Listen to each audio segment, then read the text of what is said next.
With men's freestyle about to start at the US Open, it really got my mind thinking down memory lane. There's been some amazing US Open finals, but the US trials used to be worth all the money back in the day. And by back in the day, I mean anything before 2018. Yeah, now the US Open qualifies you for the US trials, which is a big deal, don't get me wrong, but now instead of making a world team after you win the US trials, instead you go to another event in Final X to wrestle a best 2 out of 3 match. To be honest, I like Final X, it makes freestyle feel more like a full season, but we also see less of our stars sometimes. But regardless, I like what USA Wrestling and Flow Wrestling is doing to freestyle. However, back to what I was saying. Before 2018, winning the World Team Trials put you on the World Team, so some of those finals were super intense. But what year had a full slate of amazing finals, amazing wrestling, and amazing storylines? Well, look no further than 2017. I think this year had such an amazing lineup because there was only 8 weight classes. I hate that the Olympics only has 6 weights, that's too few in my opinion, and I love 10 because we can see more amazing world team members like our world team last season. Dang, was that a nice team or what? But back on point. Having only 8 spots not only gives some amazing wrestlers like James Green the ability to be at a more natural weight, but also keeps every match super competitive. I still don't think UWW has it completely figured out with the weights, like 92 and 97 don't really make too much sense to me. I feel like there should be more weight classes down in the middle, but what do I know? With that setup, we can have Cox and Snyder on the same team, so who really cares? But let's take a walk down memory lane and look at one of the best World Team Trials ever in 2017. If you have your own favorite World Team Trials finals, pre-Final X era, let me know in the comment section below. I'd love to hear what you have to say, and be sure to like and subscribe. Now, my name is Tanner, and this is TrueTan Wrestling, so let's dive in.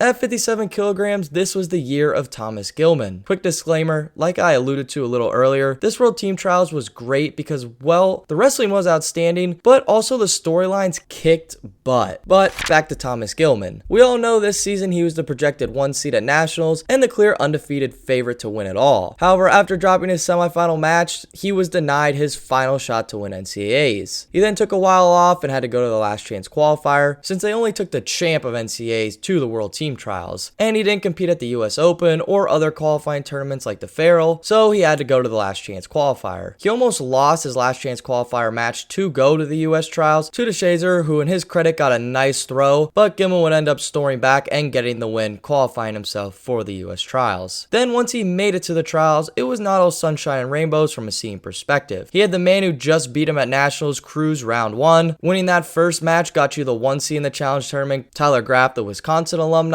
Then more than likely winning that gets you Nico Metaludis, who Gilman lost to in the national finals in 2016. And then there is Nashon Garrett, the US Open runner-up that year, and Tom Masello, who was a stud, and to be honest, he still is a stud to this day. So it's easy to say that Thomas Gilman easily had his hands full, but we forgot to mention one thing. Gilman is an absolute stud in freestyle. He beat Cruz 9-0, won 1-1 over 1 seed Graff, tech Megaludis in a dramatic fashion, along with getting the last second takedown to win the challenge tournament and set up our world team spot best 2 out of 3 against Tony Ramos, a former Iowa Hawkeye Wrestling Club teammate and was a world teamer before, but missed the Olympic team spot to Dan Dennis, another former teammate in 2016. So this matchup had some beef for sure. Ramos talked about being betrayed after the Dan Dennis thing, and now he is facing another Hawk. Gilman won 2 straight matches over Ramos in this World Team Trials finals, and we all remember the little whisper that went down to put the cherry on top of the Thomas Gilman story and his amazing journey at 57 kilograms for Team USA this year. 61 kilograms had 2 legends battling out, with former world champ in 2016, since 61 kilograms is not Olympic weight, which gave him a bye right to the finals, and that is Logan Stieber. Kendrick Maple would win the Open and the Challenge Tournament to make his way to the World Team Trials finals. Both these guys have made world teams and competed at the highest levels. The first match of this series was just wow,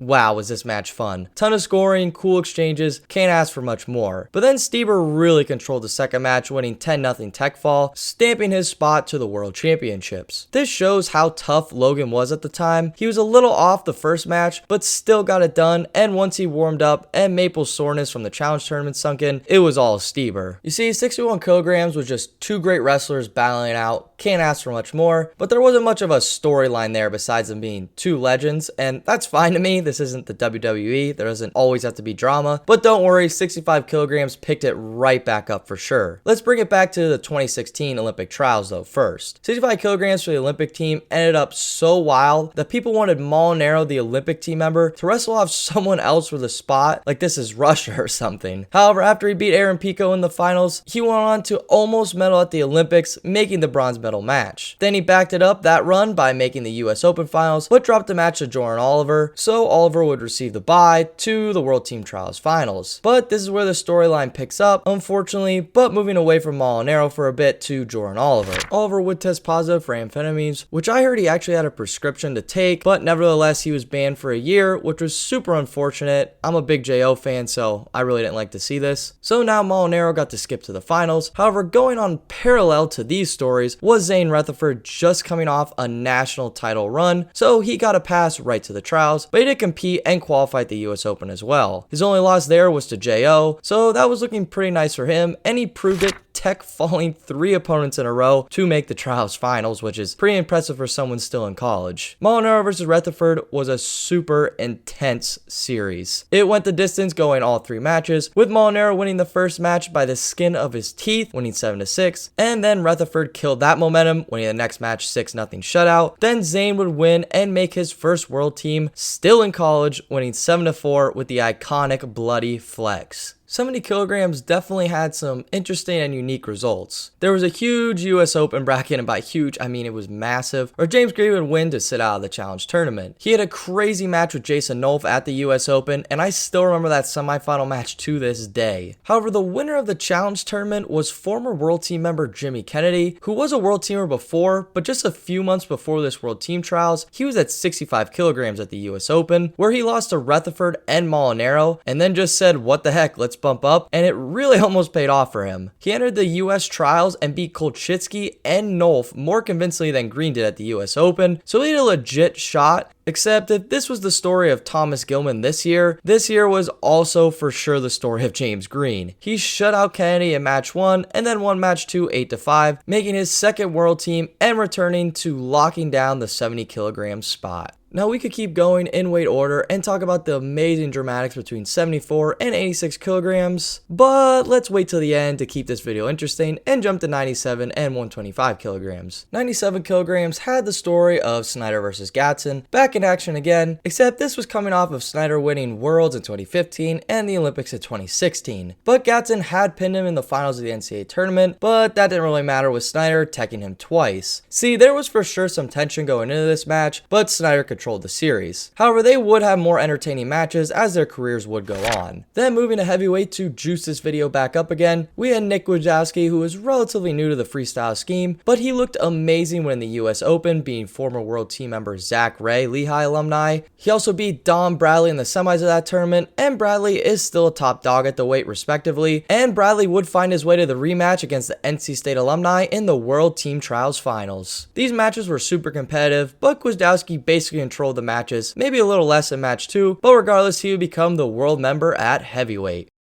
Alrighty, normally this is where I would wrap everything up, but don't worry, I didn't forget to talk about easily the 2 best storylines and matches heading out of the 2017 World Team Trials Finals: 74 kilograms in Dake versus Burroughs, and 86 kilograms Jaden Cox versus David Taylor. To give our 86 kilograms guys more of an introduction, let's start with our Olympic bronze medalist, Jaden Cox, just coming off winning his 3rd NCAA title, and then the Magic Man himself, David Taylor, wrestling to make his first world team. What is cool about this match is Taylor was bumping up to 86 kilograms, and he's had a couple years at this point to really get full size, and once he was, wow was he tough and wow was he big. Then there was Jaden Cox, who just wrestled 197 and is now cutting down to about 189 pounds, which is a pretty good move down for a guy of Cox's size. Taylor won the first match looking super tough, winning 9-3, but then Cox dug deep and won match 2 4-3, which was really impressive on its own, but we didn't see nothing yet. Then Cox would win match 3 5-3, but also really hurt his knee during this point, and I didn't even think he would continue, but instead he lasted for a full minute with a super bum knee to beat a super offensive David Taylor, and J'den Cox made his first world team, including his Olympic run. And yes, if you were wondering, he is beating David Taylor twice and Kyle Dake twice. Then we make it to our final weight, 74 kilograms, with the fire of Jordan Burroughs versus Kyle Dake drama. And this was the peak of the heat. Burroughs didn't place at the Olympics, so he had to compete at the US Open to qualify and skip the challenge tournament at the trials. Burroughs and Dake would face off there, where Burroughs would tie the matchup 2-2 to win and take out Kyle Dake at the US Open finals. However, we are just getting started between these two. After a close Alex Danger match, Kyle Dake would face Burroughs once again to try and make his first world team, and to be honest, everything went perfectly for Kyle Dake that first match. He would get his signature head pinch to take the 4-0 lead, and even though Burroughs would tie the match 6-6, Dake took match 1. Burroughs would win match 2, winning 8-4, which showed a little bit that Burroughs was fully warmed up at this point, and Dake was starting to show some challenge tournament fatigue. I say that because Dake did have a 3-0 lead after the break, and Burroughs looked so sharp after the break where Dake sort of faded. Also, Burroughs' crotch lock defense here on this shot was just wow.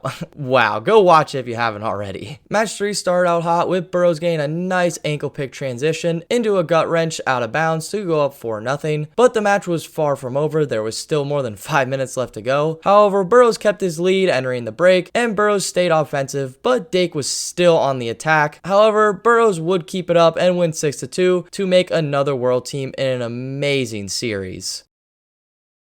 This World Team Trials Finals was amazing, hands down, awesome. I think something that really helps this 2017 World Team Trials Finals is the legacy and the results that these guys had afterwards. Just to name a few things, Cox and Taylor drama continued, even though Cox would medal to take bronze. Snyder would beat one of the best ever in Sadulayev of Russia, Green and Gilman making their first finals and taking silver, relatively young in their freestyle careers, Gilman especially. And then, oh yeah, that Snyder Sadulayev thing, that was to win worlds. Yeah, USA Wrestling won worlds this year. Plus my favorite part, well, maybe not as great as Snyder being one of the best ever, Burroughs came back from not placing at the Olympics and won worlds the next year, which honestly, hats off to you, JB, because that takes some huge character. But to take the post results out of it and just reign this World Team Trials, like I said all video, the stories were great, there was amazing wrestling, and some of America's best ever were just battling it out in the same weight class. You don't get that too often, so 2017